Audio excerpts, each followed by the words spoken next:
Hi, welcome to my channel Immigrate Abroad. Today I'll be talking about how to draft a work reference letter for Canada Express Entry immigration program. Make sure to watch the video till the end. I'll be sharing an easy hack that will help you draft a immigration letter for Canada Express Entry program. Before you draft a work reference letter, make sure you know the requirements. This Word document will include your full name, first and last name, or the name that is on your passport, so that should match, and whatever name that you're going to mention on your immigration profile should also match. Your letter should also include an employee ID and your job title. Now your letter should also mention the duration of employment, since how long you are working in that present company, or it could be your previous company. If that is the case, then it should mention your joining date as well as the date of relieving, or when was your last day of working in your previous company. It should also mention the number of hours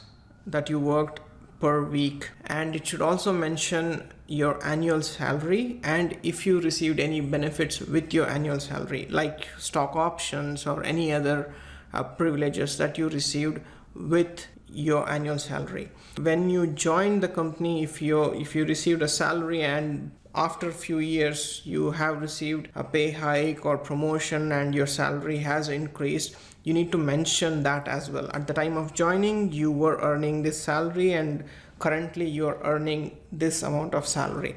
That should also be mentioned. The most important thing, the roles and responsibilities. I'll go over this much more in detail, and I'll also show you how to easily identify roles and responsibilities and add them to your draft letter. The company letterhead that you would be using or requesting, you need to make sure the name of the company is mentioned at the top or any other location wherever it is, and then the company address is also mentioned on that letterhead. So many companies have different kinds of letterheads.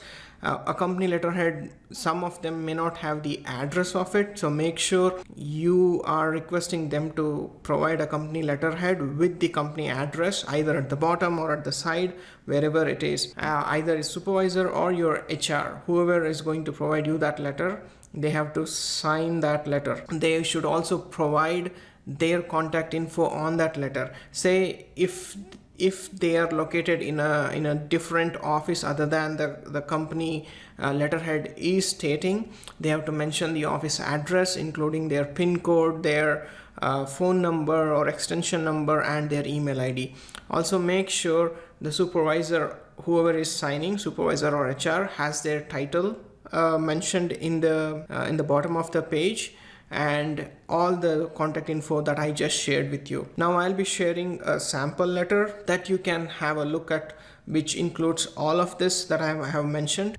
Now in this letter that I'm sharing with you, it includes all the details, like the first name and the last name, the employee ID. Well, I have actually redacted these, but it includes most of everything that I have mentioned. The job title, the name of the company that I'm working for, the annual salary, the salary, the starting salary that I joined, and another final salary, which was an increment to my previous salary.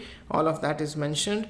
And it also mentions the duration that I worked and the hours that I worked per week. And this is on a company letterhead. So I have cropped the letter to make it visible. At the bottom of the letter, everything, the supervisor's signature, name, contact info, all of that anyway I have redacted. So I have just cropped it so that this is visible for you. So now the other most important thing is how to come up with the content for your roles and responsibilities. So that's an easy hack. So if you don't know how to come up with it, or if you're trying to write it on your own, and if you're struggling to do this, the easiest way is to look at some of the job descriptions that relate to you. That's an easy hack. So before you identify, or before you even begin to draft your roles and responsibilities, make sure you identify your NOC code. So I will share the link to the NOC code in the video description. So you will have a link there to go to this website and enter your job title. So once you are here, make sure you specify a particular job title here, click on search, and it will throw up some info on where you fit in. So it may not always be the right one, so you have to ensure that's the right one. So I'm just giving an example of a web designer and a developer. So there are several roles when it comes to IT industry, and this is where most of the skilled workers are moving towards Canada. So it's IT, it's accounting, it's management. These are the areas, and there are still many more, but I'm just giving an example in this particular job description, that's all. So identify the NOC code. So this happens to be the NOC code for web developer specific. So even web developers do qualify as software developers, but they have a specific NOC code. So in this, it does mention certain job titles that you have to go through, and you also can go through main duties and responsibilities. You should never be copying whatever is mentioned here as is to your reference letter. And any of these employment requirements, do you qualify for all of them, and what this NOC code excludes? This is crucial as well. So make sure you choose your proper NOC code, identify it, and depending on that, you could go to a particular job site. It could be any job site, doesn't have to be Indeed.ca Canada Indeed site. It could be any job site. You just have to go and mention your job title here. Sometimes your job title might differ. If nothing comes close, make sure you're identifying and choosing a generic job title. Based on your search, you will see the latest job postings that have been posted here.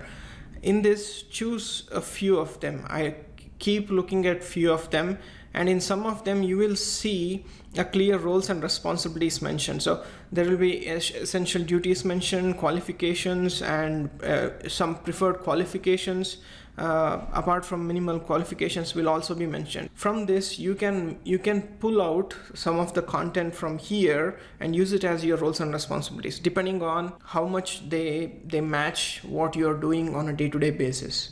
Say for example, for somebody who is a full stack developer, you should have 3 to 5 years experience building end-to-end web applications. So instead of that, you just have to replace that as responsible for building end-to-end web applications. This entire depending on what you're working, you can mention responsible for building end-to-end web applications on a cloud platform, responsible for building Python-based web frameworks.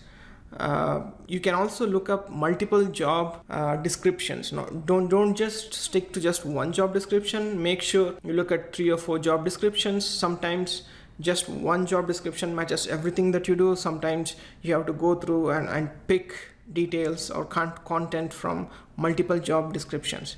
So use that, and you can come up with anything that says experience with. You can replace that responsible for. Not straight away, but you still have to tailor these content to match your needs. Say for example, responsible for writing automation frameworks using Shell and Python scripts, responsible for architecting and designing complex web-based systems on cloud platforms. Something like this. You can come up with this, and you can put together a list of roles and responsibilities in this way for drafting a work reference letter for Canada Express Entry. I hope this video has been helpful to you. If you found this video helpful, make sure to hit the like button, share this video, and comment below. Don't forget to subscribe to my channel and click the bell icon to receive notifications on upcoming videos. Thanks.